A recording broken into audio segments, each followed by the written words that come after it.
salaamaaleykum suñu mbokk internet yi nga xam ni yéenay seetaan Dakar Buzz amata ñu mbégte ñëw jàkkaarloo ak yéen ñu koy defee rek saa suñu leen di rek amal émission wala ñuy def li ngeen xam ne di ngeen ci kontaan tey nag ñu ngi dalal beneen gan Mame Gor Diazaka futur maire bu fi nga xam ne moom mooy Tëngéej moom la ñu nar a seqal waxtaan jëm rek ci li nga xam ni moom mooy actualité Mame Gor nuyu nañ la rafetlu dalal bi ñu dalal sa kër ñu bàyyi la nga nuyu ak suñu mbokk internet yi. waaw Ngoné maa ngi lay fay di nuyu internetu Dakar Buzz yëpp di nuyu waa Sénégal yëpp di bëgg ñëpp di ñaan tamit suñu waxtaan bi nekk waxtaan boo xam ne waxtaan bu am njëriñ la. d'accord troisième vague ci coronavirus bi noo ko dundee. waaw dañ koy dund ak métit comme ni ko Sénégal yëpp di dundee parce que boo xoolee benn moment affaire bi demoon na ba wàcc mais boo xoolee tamit Sénégalais yi man sama gis-gis dañu xawoon tamit bàyyi seen loxo ba mu ëpp ba pare tamit boo xoolee léegi. accès communication dafa yomb ku am Facebook am nga télé. ñëpp dañuy taxaw di critiquer loo xam ne xamoo ci dara am na ñoo xam sax dañuy taxaw naan ay vaccin bi baaxul ak yooyu tiital yenn sénégalais yi ba demuñu woon vacciné wu tey ji nag gis nañ conséquences yi gis nañ nit ñi temps yi ñi ngi dee. bu baax a baax a baax a baax a baax donc tamit loolu xaw na tiital gars yi ba instant bi gars yi xaw a wàññi tuuti. d'accord comme ni nga ko waxee dañu gis relâchement ci sénégalais yi ndax ñu bari demoon nañu ba xalaat ne coronavirus bi jeex na jékki-jékki ñu ne troisième vague malheureusement sax que nit ñi ñu ngi dem fu mu nekk ni même jeunes yeeg ñëpp ñi nga xam ne waxoon nañu ne du ñu vacciné wu bi Sonko wootee ne dem leen vacciné wu gis nañu ne xale yëpp duñu commencé dem vacciné wu. waaw xam nga tey moom laay wax chaque jour xam nga man nag man su ma waxee gars yi dañ naan dama contre Ousmane Sonko mais man damay wax chaque jour nit da ngay prôner lu baax parce que tey bu fekkee da nga nekk ci réew nga teg benn projet.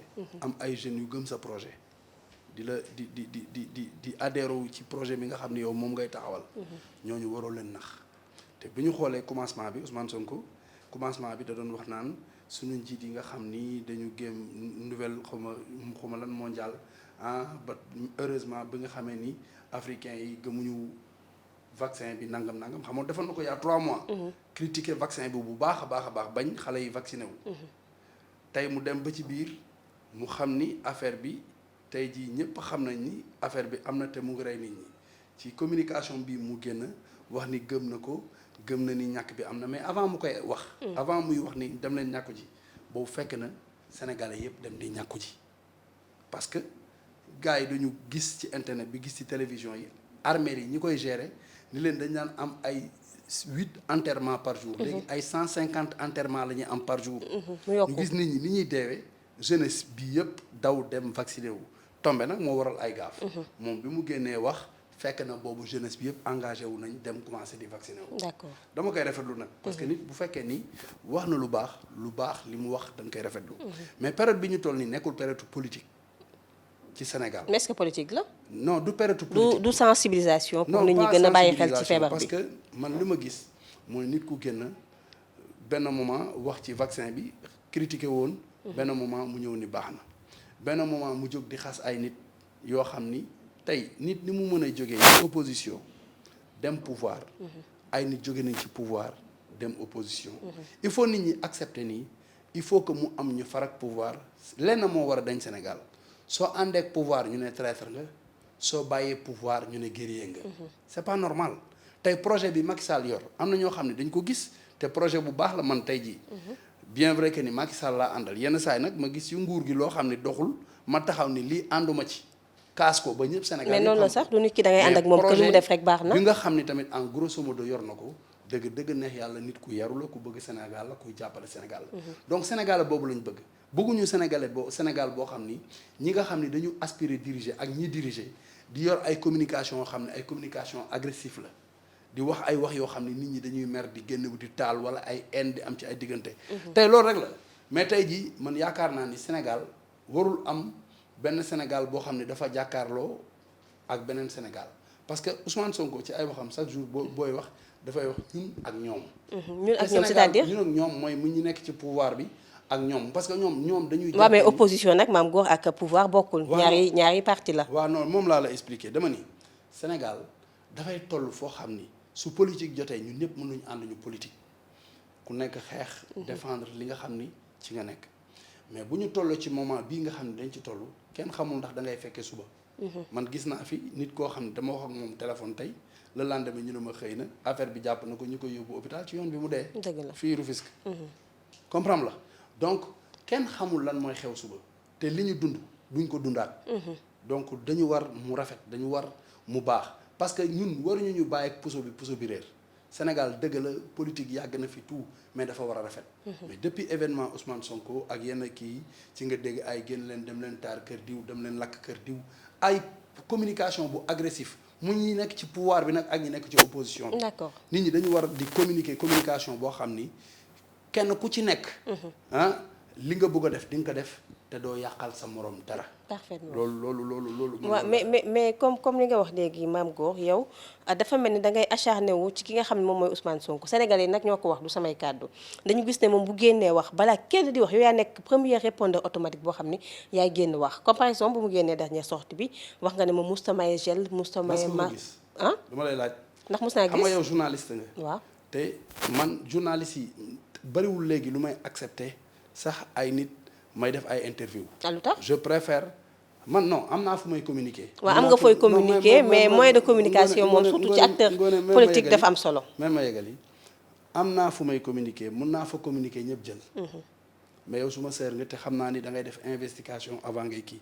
man Ousmane Sonko la personne de Ousmane Sonko ne m'intéresse pas. lan moo la intéressé. man li ma intéressé mooy li muy wax ak li muy prôné dama gis ni son discours est agressif. te loolu baaxul ci koo xam ni ay jeunes dañ la topp ay xale dañ la bëgg man Ousmane Sonko jàmm laa ko yéene lépp lu ma ko yéene yàlla na ma njëkk a dal. yéenewu ma ko kaso yéenewu ma ko dee. mais dama bëgg communication mu defar ko parce que ñoo bokk génération. bu ñu magantee ay 2 ans lañ magantee. yéenewu ma ko dara lu bon. mais nag Sénégal il faut mu am ay sénégalais yoo xam ne moom ni muy xalaatee noonu la sénégalais yi di xalaatee fulla bi mu am pour yàq ñun fulla boobu lañ am pour defar. mais yow soo waxee du la tontu loolu tam du la déranger contradictoire lu mu la wax daaw bu renee mu changé ko lépp lu mu la wax dama lay wax rek Ousmane Sonko man mosuma ko gis mu nekk ci benn position bu kii lu mu wax tey bu subaa mu changé ku mu jiiñ sàcc bu subaa mu rafetal ko ku mu jiiñ lii xam nga comprendre la il n'est pas nekkul koo xam ni ndox bi baax la day yëngatu rek. amul fu muy taxaw daal amul fu muy taxaw loolu la mais man contre ma ko encore une fois. amoo leen benn comme nii yaa ngi ñu Sénégal it ñu ngi lay seetaan man li ma la bëggoon laaj mooy mu neex amoo leen benn problème personnel parce que bu ma la xamee woon ci ku fekk sax comme nga baal ma ci kàddu ku ma la xamee woon kuy doxaan dinaa ne da ngeen a mës a bokk génn wala dara. non man ak moom amuñu. amoo leen benn problème personnel on n'a pas de problème xam nga la lañ bokk Sénégal. d'accord ku bëgg a yàq Sénégal ma bañ. man ci sama gis-gis man dafa bëgg a yàq Sénégal ma bañ. parce que son discours est agressif. nañ waxante dëgg fi Senghor jaar na fi Abdou Diouf jaar fi. Abdoulaye Wade jaar fi. ku nekk jaar fi. mais ci événement Ousmane Sonko ngay gis ay nit boo waxee ci Ousmane Sonko ñu saaga la ndey man démb dama lay wax rek démb dama toog benn numéro woo ma li lay wan ni ñoom amuñu fulla benn numéro moom woo nekk privé man numéro privé ak beneen bu ma woo dama lay jël. waaw yow da ngay jël téléphone mu woo ma décroché. ma décroché rek mu commencé soo bàyyiwul Ousmane Sonko dinañ nangam taan saaga ndey fu mu gën a ñaawee. nga déglu ko pour moom dama koy coupé. dama ko teg sama nopp di ko déglu muy wax rek di saaga rek daa saaga ba géex après coupé. jéemoo xool ban numéro la wala. bu yoroon numéro dama koy woowaat ni ko continuer saaga amul sens. saaga c'est l'arme des faibles. ñun man mosuma saaga Ousmane Sonko. mosuma xas Ousmane Sonko. mosuma ko wax lu ñaaw mais j'ai le droit. mu wax loo xam ni gëw ma ko ma génn weddi ko. mais moom tam musul la tontu maam. non dama Macky Sall mos na ko tontu. déedéet. mu ngoog dama ni la moom dafa contre pouvoir man ma far ak pouvoir. moom chaque jour mu xas Macky Sall mosu koo tontu de.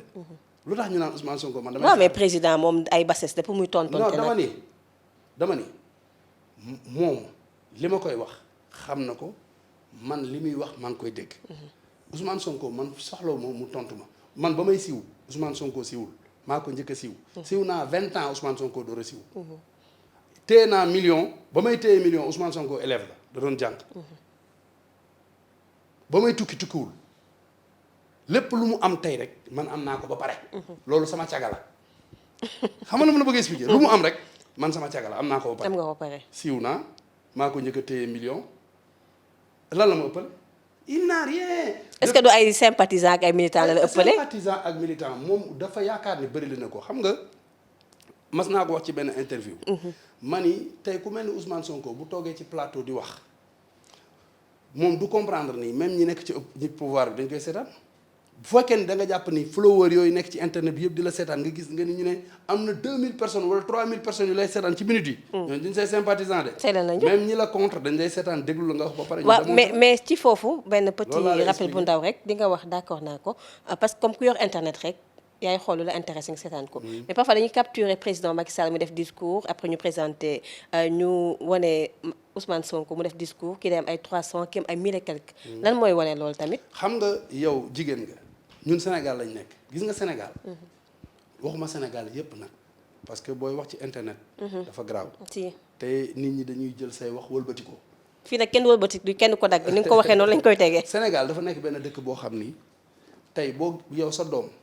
boo ko dugaloon arabe wala alxuraan mu jàng dekk ki dàq ki gën a xarañ ci Afrique suñ koy partagé ñetti nit ñoo koy partagé mais bu ñu wanee benn jigéen bu def taatu neen wala ñu wane koo xam ne waxi dof lay wax day siiw sénégalais waxuma ñëpp quoi mais boo xoolee quartier bi nga dëkk même ñi nga xam ne seen yaram neexul ñu xaw a dof nii dañuy am bayre sénégalais dafa bëgg dof sénégalais moo mel noonu moo bëgg dof moo bëgg kuy xaste moo bëgg kuy wax waxuma sénégalais yépp nag une partie daal parce que y a des sénégalais yoo xam ni ay noble lañ lu baax la ñu bëgg mais la plupart ñun dañu mel noonu dañ kuppa dañu bëgg dof ak kuy xaste d'accord mais qualité dañuy wax ni fen day juddu léegi bi jaaw mais kii escalier yi lay jël fen ascenseur lay jël mais kii escalier yi lay jël effectivement mais de fur et à mesure ñuy dem day yegg fi mu jëm man nee naa la y a pas un sénégalais waxuma la Ousmane Sonko amul sénégalais boo xam ne man sama noonu nga parce que man muy ku nekk ci pouvoir muy nekk opposition dama koy wax fii encore une fois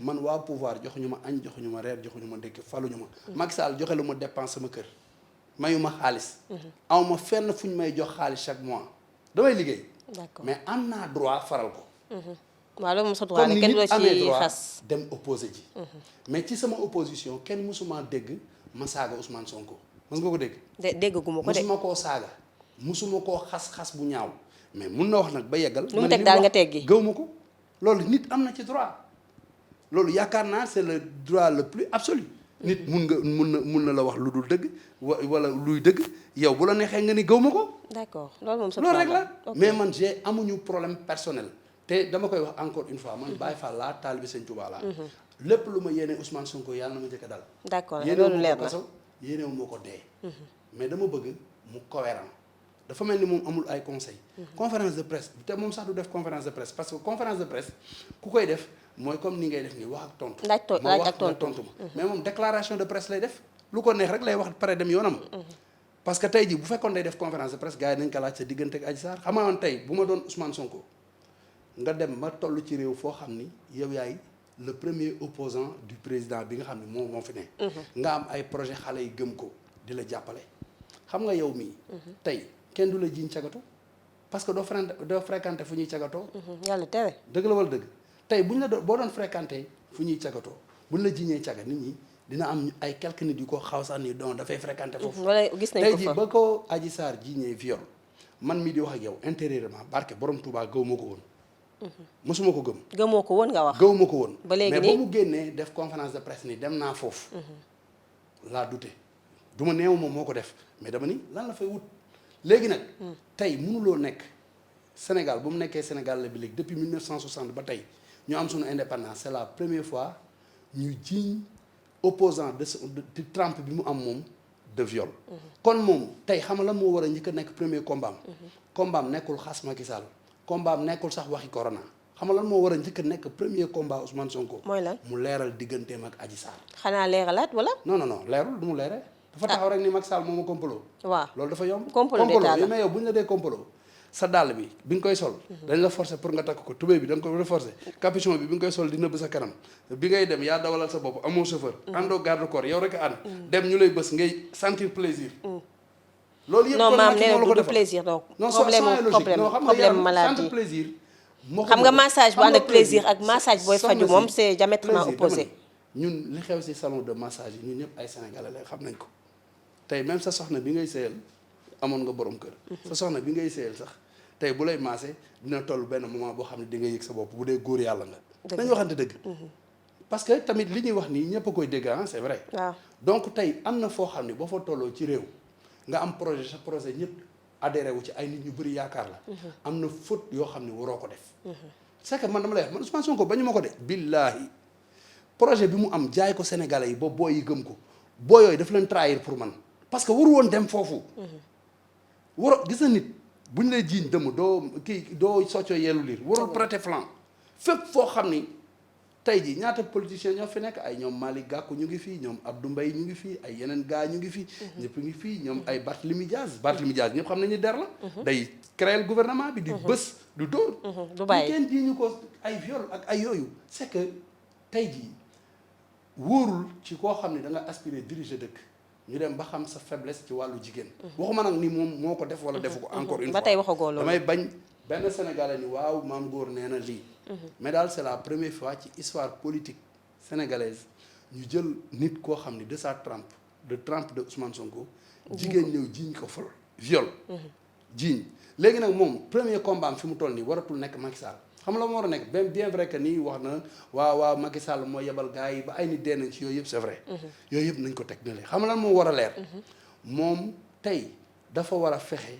ñu atte affaire bi ci yoon Adji Sarr taxaw wax moom mu wax ñu xam affaire bi sénégalais yi ñi mu jaay si projet am ñëpp xam ni Ousmane Sonko mi de dëgg neex yàlla moom Adji Sarr seq ñu dara. d'accord mais maam boobu est-ce que moom moo war a andi ay preuve ci jamono ji parce que dossier bi mi ngi instruction doyen des juges yàlla na ko yàlla yërëm génn na àdduna dossier bi ci beneen loxo lay tàbb bi dañuy xaar ñu def instruction bi bu ko defee après ñu xool fan lañ koy jugé wee moom laa lay wax moo tax ma ni la wala da nga bëgg mu toog noppi bañ a def benn activité politique xaar loolu politique dama ni instant bi li nga xam ni moo ko war a njëkk a préoccupé mooy sortie bu mu def mu ne man de dañ ma jiiñ viol dañ maa jiiñ nañu fexe le plus rapidement possible ñu xam kan moo remplacé ki fi jógee ñu woo ndaw si nga xam ni parce que kenn mësul dégg mu tudd ndaw si xam nga yow yaa ngi may wax léegi ni ma Ousmane Sonko mësul laa tudd waaye li ko ndaw si dafa gën a garaaw te tuddul ndaw si xam nga il faut que nit ki góom bi fu mu nekk nga laal ko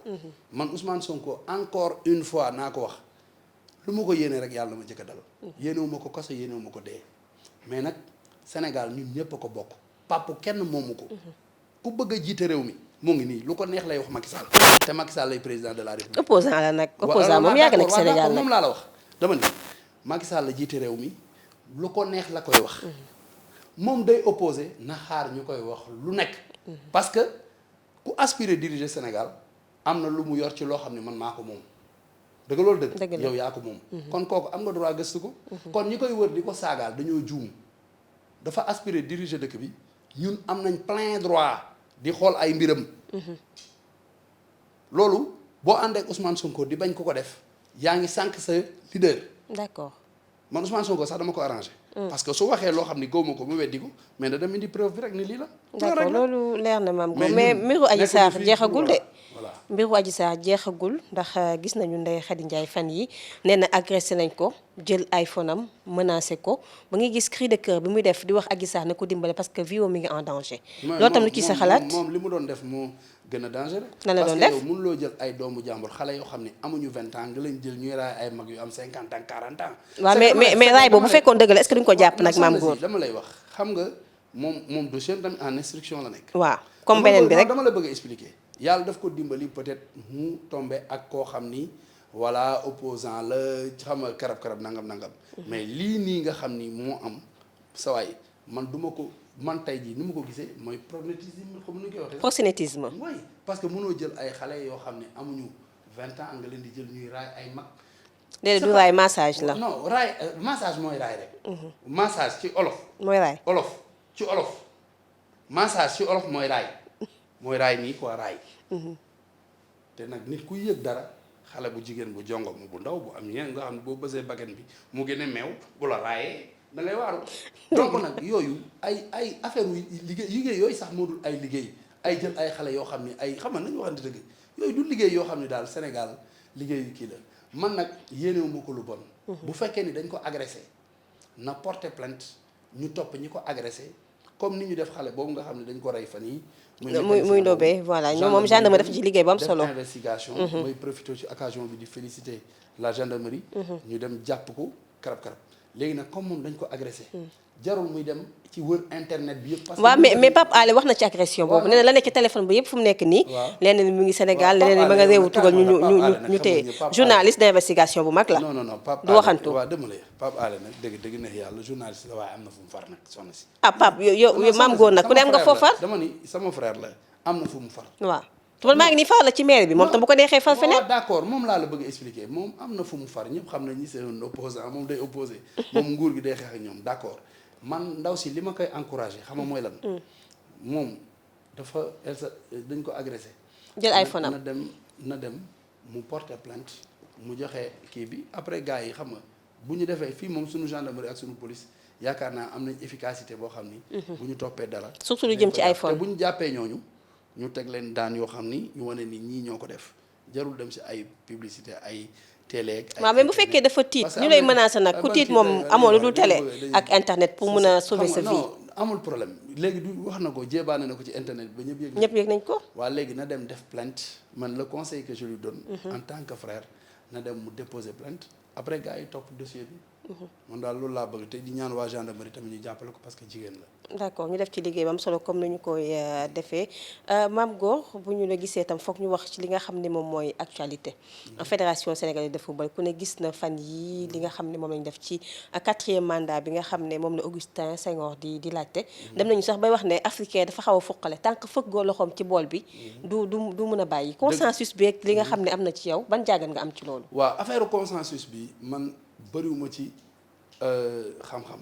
li ma xam daal mooy man avant il y a 1 mois ci ginnaaw xamu 2 mois def naa benn sortie ma ne nit su fekkee da nga nekk ci benn affaire pendant 15 ans wala 14 ans yàlla dogal nii amuloo ay trophée yu bëri wala amuloo ay affaire xam nga bàyyil keneen ñëw est-ce que comprendre la mais nag lii motiver nit ki ba mu ni moom dafa bëgg a continuer loolu moom la intéressé mais daal li ma xam man ci sama gis-gis mooy il a fait pendant 14 ans fii amuñu coupe d'Afrique xam nga suñu stade yi normalement stade bi waroon na xam nga voilà parce que ñu bëri dañuy wax ministère mais loolu fédération moo ko yor.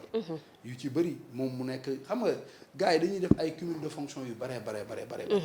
donc daal man li may ñaan mooy ñu dem élection changement am. comprendre la moom mu am grandeur u bàyyi su mënul bàyyi tamit. mu def mandat bi nga xam ne moom la bëgg a def le mandat de trop bi ñuy wax. mu def ko te may nit ñi Sénégal daal li ñu bëgg mooy mu am jàmm comprendre la. d'accord parce que gis naa li xew Pikine démb. ñu dem ba secrétaire cosaan bi sax nee na dina annoncer plainte benn plainte ndax Samba Sarr mi nga xam ne ñàkk na bakkanam ginnaaw bu mu ñëwee ñu koy téye. mu xaw am malaise def crise si la jaay ñàkk wax nañu danañ def benn plainte sax. et puis loolu rek war na mun a yeddaat ñi nga xam ni ñoom yoo yor instance footballu Sénégal bi. ñu bàyyi ñu xam ni nit ñi affaire bi am na fu mu toll ci ñoom comme dem nañ ba ay bekken di ci rot. comprendre la ñoom ñoo war a am grandeur u bàyyi. bu doon man. boog si j'étais à sa place damay bàyyi mais li ko motiver ba nga xam ni tey jii moom daf ni dafay poser candidature am nañ ko bàyyi tamit démocratie am na. nañ ko bàyyi mu dem élection. ñi war a wote bu nee gis nañ ni moom waruñu ko woteel ñu dem woteel keneen xam nga tamit Sénégal dañu war a bàyyi forcer nit ni ko xam nga forcer bi mooy lan. waaw du bokkal wote jot ñu woteel keneen. d'accord mu jeex. il a fait 14 ans Sénégal gis nañ ni moom jàpp nañ ni defu fi dara. loolu lañ gis. élection yi am na jarul xeex jarul xuloo. ñu bàyyi ko mu bokk daal xam nga man woyoon naa fi benn woy ma ni xuloowuma Mame Gor xeexuma. du ma teesante sama carte laa yor saa yu woote jotee ma dem ca mbañ gàcce ma. hôtel ki ma àndal. d'accord loolu léegi comme que nag gars yi ñoo war a voté bu élection jotee moom nee na dafay bokk doo bokk ak yooyu amul sens. na voté jot rek ñu voté keneen. yomb ma loolu laa voilà comme ni nga ko waxee léegi li jëm ci wàllum FIFA Mame Gor Adama Gaye nekk journaliste boo xam ne exilé wu na fi nga xam ne moom mooy Égypte nee na nañu saytu FIFA parce que ay milliards nag la ñu fay sàcc. waaw d'accord nañu saytu FIFA c'est important. mais man bu ma sañoon du ma wax ci affaire Adama Gaye. non FIFA moo war a vérifier compte fédération sénégalaise de football. non d'accord loolu parce que Augustin moo fay sàcc ay milliards daal. ki posé question bi man moo ma intéressé wul. lu tax intéressé wul sénégalais la comme yow de. intéressé wu ma mooy ay sénégalais dañ fi nekk. doon ay journalistes nekk ay xale. moom mu nekk journaliste bu mag bokk ci famille Serigne Touba. ay nit faatu mu kontaan di ko mel ni naan Dieu est juste. te moom li mu dund du ko dundaat nit da ngay fàttaliku suba dee day ñëw. yàlla sa dee la njëkk a bind. door a bind jour bi nga juddu. dëgg la man depuis Adama Gaye dama ko mës a naw dama ko mës a respecté. mais depuis que booy leeral yi dee mu kontaan doyen des juges dee mu naan Dieu est juste ci laa ni du ma waxate ay waxam franchement ay waxi Adama Gaye man du ma ko wax quoi dëgg-dëgg na yàlla ay waxam du ma ko commenté du ma ci wax. parce que man nit ku yéene nit dee moom franchement man tey jii mun naa joteeg nit mais du ma mës a joteeg nit. ba yéene ko kaso mbaa dee. dëgg la donc nag képp ku yéene nit kaso mbaa dee am ak yow affaire. ay waxam du ma ci commentaire du ma ci wax. boo amee beneen question kay ñu wax. ñu jàll ci boobu. waaw d'accord ñu jàll ci boobu ba tey rek lu jëm ci wàllum actualité gis nañu ne lu jëm ci artiste bien que yow nekkoo artiste comédien mais artiste nga te dañuy gis ne artistes yi seen mujj dafay xaw a metti comme par exemple ñi nga xam dañoo am feebar dañuy def ay quête ak lu ñu mel muy kaawu Baye Fall bi nga xam ne dafa nekkoon ci wiiri wiiri gis nañ ko ba jamono ji ñuy wax ne bët yi dafa xaw a muuru ak yooyu ba muy def sortie di ñaan ndimbal te mi ngi woon di jouer théâtre loolu tamit ban. Baye Fall moom sama xarit la yàgg na ñëw sama kër. ndeysaan te nit ku baax la. nit ku oyof la parce que ci bi ma seetaanee vidéo moom nee na sax dafa dem ba sës moo tax mu der ko def. parce que il a un frère boo xam ne c'est un lutteur mooy booy soq. sama booy la. ndeysaan booy bi dafa naroon jël combat pour xam nga bañ a jël benn gàllaaj jël xaalis bi faj ci bëtam mu ne comme am na ay sympathisants mu profité ci occasion boobu. wax ko ci internet bi képp ku ko mën a jàppale te yàlla tax. nga jàppale ko. donc man loolu gisuma ci benn inconvénient. gisuma dara luñ ciy ñaawlu. parce que yàlla daf ñu sàkk pour ku nekk mën a dimbali sa moroom tey ndimbal ku naan man soxlawu ma ndimbalu kenn da nga juum parce que bi ngay judd mënuloo sa bopp dara ay nit ñoo la teeru raxas la ba nga set. dëgg la la yére boo faatoo nit ñi ñoo lay summi sang la. sang la dem suuli la. kon su ma toogee gis nit naan man faalewu ma kenn man bu ma sama bopp. da nga fàtte ni bi ngay judd mënoo dara Baye Fall yàlla daf ko teg nattu mu nekk un artiste donc man Mame Goor damay tàllalaat suma loxo sénégalais yépp képp ku ci mën dara man mii dinaa ci def dara waaye képp ku mën dara nga jàppale Baye Fall gis naa tamit bi nga xamee ni am na ñi nga xam ne ñoom la doon àndal ku mel ni Sané wax na démb ci micro Dakar Buzz voilà nee na yëgul woon sax ne ak Baye Fall dafa feebar comprendre la léegi nag comme lii mu tëj rek laay wax gis nga le linge sale se lave en famille. nañu waxtaan comprendre la jéem a trouver consensus képp koo xam ne mën na ko jàppale te yàlla tax nga jàppale ko. parce que tamit culturellement yow xam nga ni waxu du Sénégal kese. mais fii ci Afrique moo demee noonu. dëgg la parce que culturellement ni ñu war a taxawoo artistes yi ak ni ñu war a jàppale woo artistes yi jàppale wuñ leen noonu. gis naa ko nag mu lim ay quelques sénégalais. mais dafa am ku mu fàtte. mooy le ministre de la culture. mooy le ministre de la culture tey ñooñu ñëpp ci njabootam lañ bokk. donc man comme ministre bi yàlla dogal na am nañ ay relation damay profité ci occasion bii di wax Ablaye Diop le ministre de la culture. mu jóg parce que am na fonds social boo xam ne mu ngi ci ministère bi. d'accord ñu fexe nu ñu taxawoo balaa benn sénégalais sax jóg di ci def le ministre de la culture jóg moom Ablaye Diop. te xam naa dina ko def. jóg dem taxaw Baye Fall. incha allah c'est très important. ñu koy ñaanal tamit yàlla gaaw may ko wér. kaaw Kilifeu moom noo ko dundee ginnaaw bañ koy tuumaal wàllum escroquerie au visa mu génn leeral Sénégal yi ne nekkul woon escroquerie au visa wàllum jaay otolo ak woon noo ko dundee yow. waaw ni ma ko dundee moom mooy affaire Kilifeu képp koo xam ne célébrité nga muy waykat muy mbëru làmb. muy journaliste muy ku mu mën a doon daal. da nga ci war a jël leçon. gis nga tey ji man mi di wax ak yow chaque jour ma am ay proposition yoo xam ni tey yoo xam ni su ma ko accepté woon rek nit mun na ci profité wut fu mu la jaar. boo nekkee un artiste dañ ko ñëpp xam da nga war a maytu. te Kilifeu su ma rakk la day ñëw doon yàgg na ñëw ci man ñuy demalante mu nekk suma rakk boo xam ni booy bu correct la booy bu baax la. mais le conseil que je lui donne mooy dëgg la. génn na mu weddi voilà yooyu yëpp amul mais comme tey jii dañ ci tudd affaire escroquerie au visa mu am ay artistes yu bëri yoo xam ne tey jii loolu sax mën na tax ay artistes yàqu la ci. te moom dañ ko filmer à son insu di wax ak moom waxu xaalis le conseil que je lui donne xam nga mooy lan na dem mu porter plainte ki ko filmer su porter plainte ki ko filmer kooku wax lu tax mu filmer ko. wax lu tax kii ñu nga xam ne affaire bi dañ koy tirer au clair. parce que tamit. dafa war a jeex ci Sénégal en tant que journaliste professionnel laa wax. képp ku am problème léegi ci réew mi rek da nga naan waaw dama am problème parce que dama contre nguur gi chaque jour nga gis nit néew ma nag moom moo def néew ma deful mais chaque jour nga gis nit koo xam ni àndul ak pouvoir xëy suba teel am lu ko dal nekk safaan wala njubadi après ñoom ñu jàpp ni waaw dañu contre pouvoir bi moo tax gars yi kon léegi daal ko contre pouvoir rek yow nit ku jub nga pourtant dañuy jàkkaarloo ñu nekk ci pouvoir bi naan ay sàcc lañu. man gis naa ku nekk ci pouvoir bi koo xam ni dañ ko jiiñ faux billet jàpp nañ ko fi tëj ko fi. même après suñ ko bàyyee muy kii nu mu tudd. Bougazeli mais jàpp nañ ko tëj ko fi kaso. mu perte poste de député mag yooyu. donc soo nekkee ci opposition wala nga nekk journaliste wala koo mën a doon koo xam ne yow àndoo nguur. su fekkee dañ la jiiñ dara demal fa ñuy leerale nga leeral ba xam ni man de man bu fekkoon man lañ filmer à mon insu. di ma wax waxi visa. dëgg la dinaa def sortie bu mu def déclaration de presse bi mu def c'est important mu def ko mais ki ma filmé à mon insu dinaa ko porter plainte ñu dem tribunal leeral ba nga xam ni man ak moom sequñu dara lu jëm ci wàllu xaalis. conseil boobu daal laa xam ne moom maa ngi koy jox kilifa en tant que grand frère. d'accord loolu dégg na la mbirum Sénégal tamit fan yi ñëpp gis nañ ko Mame Mactar Guèye ginnaaw ab plainte boo xam ne joxoon na ko waa Sénégal ak yooyu ci série Infidèles saison 3 bi bañ na sax benn télé bu mu ko dawal ndax gis nañu benn séquence boo xam ne lenn moo ko doon joué seetaan nga ko. seetaan naa ko. noo ko dundee. ni ma ko dundee mooy dama ko dund ak naqar. lu tax neexuma. séquence bi rafet na de. waaw non xam nga du rafet na wala ñaaw na tey jii man leena miinu ma ko trop moom personnellement.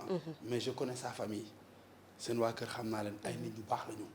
te tey jii xale jigéen ñi ñëpp bëgg a tekki ñëpp bëgg fi mu toll nii tamit siiw. ñëpp bëgg a am buzz. mais man tey am na ay réalisateurs yoo xam ni am na yoo xam ni suñ ma ko bëggee joué loo man maay bañ. parce que xamul tax ngay bañ jigéen nga da nga ñaan yàlla dund 90 ans. boo amee 90 ans am doom mu am doom nga am sët. ak internet ni mu grawee ak télévision yi. ñu tegal la séquence boo xam parce que séquence yooyu ñun ñëpp xam nañ ko. man damay tourner ay clip dañ lay wane benn moment sol nga sa jupe ak lépp jupe bu yem fii mais dañuy wane rek benn kii bu maillot de bain bu toll fii si suuf xam nga après ñu wane fi waa ji di ubbee après gars yi def kolo xam nga gars yi bu ñu ko gisee dañuy yaakaar ni genn bi dafa summeeku dafa def lii fekk loolu séquence la loolu ñun xam nañ ko ñun ñi nga xam ni waaw mais du ñëpp ko xam mais sénégalais yi xamuñu ko ba pare xale yi di ko seetaan tamit man dama jàpp ni rafetul comprendre la le conseil que je lui donne moom mooy gis naa ni génn na def na ay sorties expliqué na leeral na tout. waaw xam nga tey jii Ngoné ni mu la ko mën waxee mooy jigéen magasin suñu borom la. jigéen dañ koy dénk. tey jii boo xoolee ay Yacine Boubou ay Mame Diarra Bousso tey jii yooyu yëpp buñ ko dee wax. mooy dafa am Mame Diarra Bousso 33 ans la dund. ci àddinaam. mais liggéey bu rafet la liggéey boo xam ni. ba àdduna tukki deetul fay. dëgg la boo nekkee jigéen nag mooy conseil rek la boo xam ne dama koy jox. leena moom suma sœur la comme miinante wuñu trop am na beneen sœuram bu ma gën a miin suma xarit la tout. li ma koy wax mooy même buñ la fayee ay milliards am na loo xam ni jaru ko. dëgg la parce que ñun fi ñu nekk la bu fekkoon ni ay Ivoiriens lañ wala ñu dëkk ci beneen xeet wala. mais Sénégal moo nekk. dafa am ay réalité 90% des Sénégalais ay croyants lañ. dëgg la ñi ay jullit lañ ñi ay chrétiens lañ. te ci diine yooyu yëpp benn nanguwul.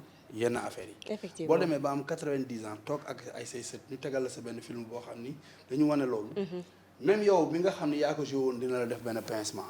donc damay ñaan sama tamit Sénégalais yi comprendre ko parce que xam nga fii Sénégal lu nit def rek ñu ne diw dafa bon.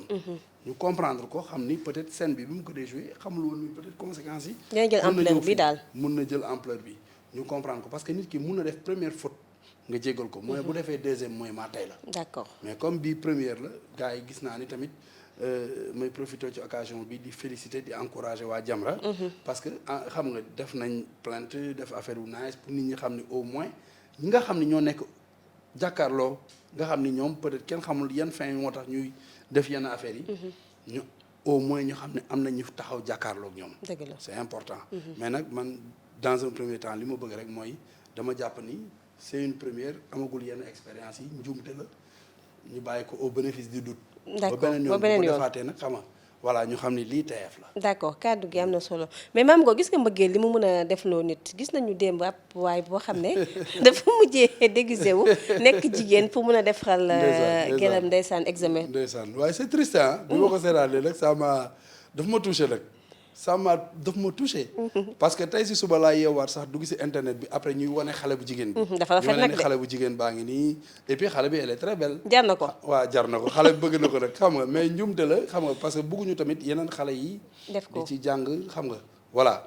mais xam naa ni mooy comme li ñu doon wax rek ci lenn. mooy xam nga sa mbëggeel des fois daf lay pousse ci nga def loo xam ni. insolite la. lii insolite la. mu jaral ko mu dem sol yëre jigéen musóoru takk masque. ak masque yi tamit mi ngi def ay dégâts de. dem toog dugg def examen bi mais tamit xam nga comme yàlla dogal na Sénégal am na ay nit yu xarañ. teel nañ ko découvrir xam ni du woon moom ak yooyu. mais daal xam nga man dëgg ne yàlla dem ba léegi ay reetaan la ma def. parce que franchement waa ji moom jàmbaar la. te sax dafa gën a jox valeur jigéen ñi. dëgg la parce que ku am yërmande ci jigéen la. parce que xam naa dafa nekk ak nit. te buggul nit ki am defet mu xam nga mu jaral ko mu dem jéngu xam nga affaire yi demee noonu karab-karab mais yii benn yoon lay xew ci 100 ans de. yii dafa amati amee déetul amaat kon ñi ko fekkee yeboo ñu xam ne am na chance élection locale yi mu ngi ñëw Mame Goor nekk candidat loolu moom nekkatul information. sa campagne yaa ngi koy pare. waaw man maa ngi koy waajal. mais yaakaar nga di nga gañe nag. waaw am naa ci yaakaar parce que kenn du dem làmba ja di wax ni damay daanu. ba pare objectif bi. mooy gis na nit soo bëggee dara. li nga bëgg man bu ma demoon élection am benn carte je suis satisfait xamul tax mooy juddoo naa ci dëkk yeroo ci dëkk màggee ci dëkk. laaj baatu askanu dëkk bi. te ci 10 dernières années yi yàlla dogal na lu bëri def naa ko fii ci dëkk bi jàppale ay nit ci yu baree bari. tey jii ñëpp xam nañ ma tey fi nga ñëw nii di ma interviewé sama kër la. waaw cité Mame Goor dañuy laajte ba ñëw ci miir ba sax maa ngi lay tooñ naan leen cité baa ngi nii. voilà très bien. tey jii loo xam ni politique Tëngéej ñëpp xam nañu dëkku politique la. dëkku politique bu yàgg la boo xam ni ku nekk jaar na fi. Béjec jaar na fi Kora Maurice Guèye ñëpp fi jaar. mais tey je suis la seule personnalité boo xam ne tey maa dëkk si dëkk bi ñu jël quartier la mu tuddee ma ko. te tuddee ma ko sama bopp waa quartier bi yëpp. ñoo ko tànn tuddee la ko parce que fii ngay gis ni maa fi dugal ndox dugal fi courant. macha allah nit ñi kontaan comprendre la. bi ñu fiy door a ñëw dafa àlle woon tout am ay ban ak yooyu. donc yoon bi ngeen jaar yëpp maa ko si defar xam nga. xam nga waa koñ bi dem nag ba xam ni voilà. muy cité Mame Goor bi ñu nekk ñu ne cité bi daal comme yàlla dogal na yow borom tur nga te gis nañ li ngay def jazaaka la ñuy laaj lu muy tekki. mën nañ jazaaka mooy jërëjëf yiw la daal. Sëñ Tuubaa ko bind moo ni jazaaka yaa xillu. Ibrahima Mawlaaka xëy tagg la daal. boo xam daf ko tagg Cheikh Ibrahima Sarr. ñu jël tur bi def ko tuddee ko quartier bi. yàlla dogal nag xam nga. ñi fi nekk ñëpp man la ñu àndal man nag juddoowuma fii. fii mooy ci fii mooy moo sës autoroute à péage bi. mais fi ma juddoo mooy Nimzaat. d'accord foofu tamit fa la sama siège nekk fépp boo xoolee y a 2 mois ci ginnaaw. def naa sama lancement mouvement y avait plus de 2000 personnes. comprendre la dëkk bi wuy si ma daal am nañu ay programmes yu bëri pour Rufisque te tamit Tëngéej c'est une grande ville. Tëngéej dafa nekk dëkk boo xam ne ci les premières communes du Sénégal la bokk. tey Gorée raw nañu Saint-Louis raw nañu Dakar raw nañu. te loolu li ko waral moom mooy ñi ñu war a jox ñu jiite man pour man joxuñu leen. d'accord parce que ay affaire mairie amul école bu ñu koy jàngee. fula la fayda bëgg sa dëkk ak am relation. ak gestion bu baax. waaw te ñun yàlla dogal na Tëngéej dafa bokk ci dëkk yi nga xam ni dafa am géej. Tëngéej dafa am géej. napp géej dëkk bu yooyu amee géej am tefes nit ñi waruñu torox. parce que Almadies soo xoolee seen littoral bi matul 3 kilomètres. mais day def plus de 300 millions par jour ñun on a 6 kilomètres de littoral Petite lañ fay tuur. c'est pas normal. dëgg la ñun nag on a un programme pour ça boo xam ni am nañ ay partenaires yoo xam ne mun nañ def ak ñoom ay convention duñ lay jaay tefes gi signé dañuy def partenariat jox leen espace. ñu def ay hôtel ay restaurant ay affaires. xam nga liggéey nga xam ne boobaa jeunesse dëkk bi dinañ ci mën a liggéey. dëgg la xam nga góor ak jigéen. même les ouvriers boo ñëwee tey di fi tabax hôtel dinañ leen mën a def convention boo xam ni suñuy plombier suñuy maçon suñuy yëpp. di nga leen jël ñu liggéey. ba pare bu hôtel bi pare fii dañuy def culture maraîchère boo xoolee ñun ñoo fi dese àll. ci région de Dakar. d'accord mu bay beeg yooyu gars yi nga xam ni tey jii mun nañ def ay soble pomme de terre. poivre yooyu yëpp xuma poivron yooyu yëpp dañ koy defar fii. nga xam ne boobaa mën nga def partenariat ak ñooñu tey jii nekk tool yi dinañ dolliwaat seen équipe effectif mu doon ay Rufisquois. mais tamit ñu nekk foofu tamit dinañ mën jël ay Rufisquois ñu liggéey. ah moo ne man def nga sa programme nag yoo xam ne am nañ ko pour Rufisque.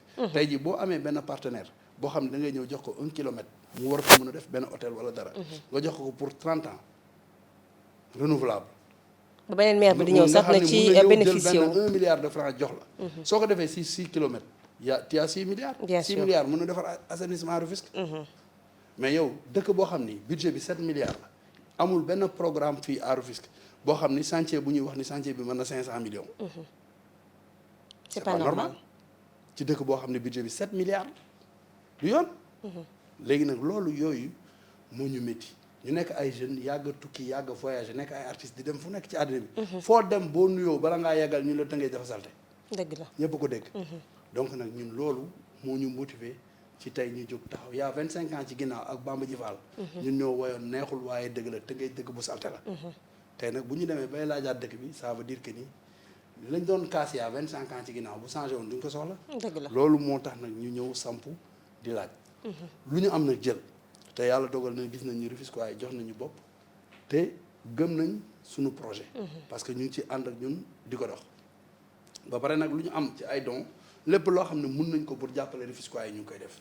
soo xoolee d'ici 2 semaines dinaa def benn don de lunette.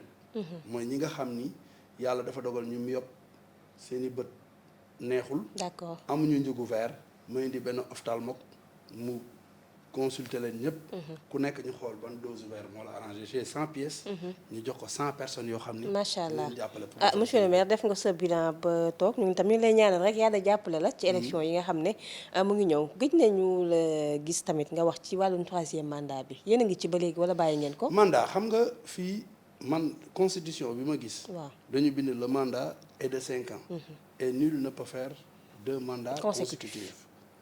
man dama jàpp ni Macky Sall bu doon wut beneen mandat c'est un autre mandat de 5 ans. d'accord loolu laa gëm. loolu nga te gëm bu ko dee wut dinaa ko jàppale. d'accord leer na. sa dernier mot. mais tey jii ñi gën a dëgër bopp ci réew mi mooy Sonko ak Barthélémy Dias. bàyyi Sonko nag ñoom dama ni ñoom génn nañ. Barthélémy Dias maa ko seetaan man mu ne Macky Sall am na droit def beneen mandat. ba pare ni en 2012 ñoom xamoon nañ ni Abdoulaye Wade am na droit def ko. mais ñoom politiquement ñoom ñoo bañoon. ñoo bañoon léegi ma gis. kon bii dinañ nangu. ñoom ñu wax ko kon nag nañ jàpp ni Macky Sall dañu bind le mandat est de 5 ans et nul ne peut faire 2 mandats consécutifs kon Macky Sall bu dee wut beneen mandat c'est un autre mandat de 5 ans. te di nga ko ci jàppale léegi bu Karim Wade ñëwee nag parce que mi ngi ci yoon bi di ñëw. non bu ñëwee sénégalais la ci réew mi la dëkk. papaam dafa def lu ne weng def lu ne sénégalais la. bu ñëwee am na droit laaj baatu askan bi am na ci droit.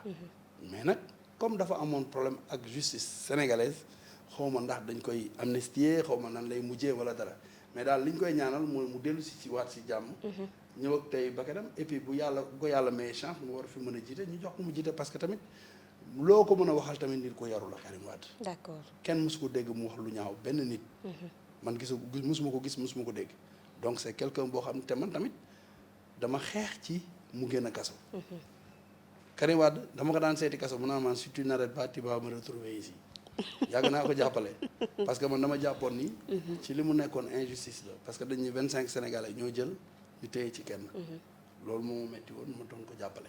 d'accord bi mu demee ba génn nag parce que man nekkuma woon militant am sympathisant la am naa droit xool koo xam ni politique am neex na ma te yaru na muy Macky Sall ma jàppale ko. leer na maam Gor sant nañ la gërëm la ñu bàyyi la nga tàggatoo ak ñi doon seetaan.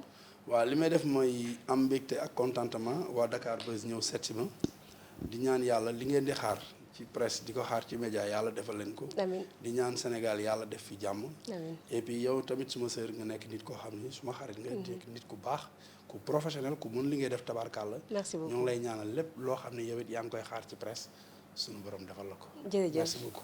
ñun tam ñuy sant bu baax a baax ñi nga xam ne ñoo doon seetaan suñu waxtaan ak Mame Gor Diazaka jëmoon ci actualité nationale jëmit ci wàllu sport bi di ngeen ko bëggee woon yaakaar naa li ñu doon yaakaar waxtaanee ak moom yëpp la andi na ci ay tontu yu am solo ñu jaajëfal leen sant leen gërëm leen ci ànd bi ngeen ànd ak seen site ba ngeen préféré muy Dakar Buzz.